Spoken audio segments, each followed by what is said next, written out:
সুপ্রিয় দর্শক মণ্ডলী, আপনাদেরকে স্বাগত জানাচ্ছি ময়মনসিংহ জেলার ধোবাউড়া উপজেলার ধোবাউড়া সদর থেকে।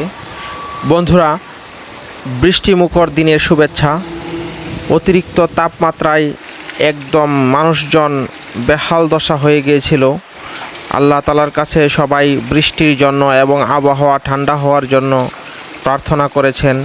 এই জন্য আল্লাহ তাআলার রহমতের বৃষ্টি হচ্ছে, আবহাওয়া ঠান্ডা হয়েছে, প্রাকৃতিক সুন্দর পরিবেশ আমি উপভোগ করছিলাম।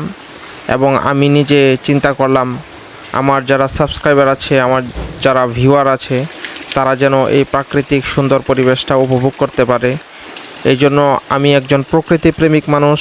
আমার প্রকৃতিপ্রেমিক চোখ দিয়ে আমি যে সকল প্রাকৃতিক সৌন্দর্য উপভোগ করি, সেগুলা ক্যামেরার মাধ্যমে ধারণ করে আমি আপনাদেরকে দেখানোর চেষ্টা করি। সো বন্ধুরা, দেখতে থাকুন প্রাকৃতিক কিছু সুন্দর দৃশ্য।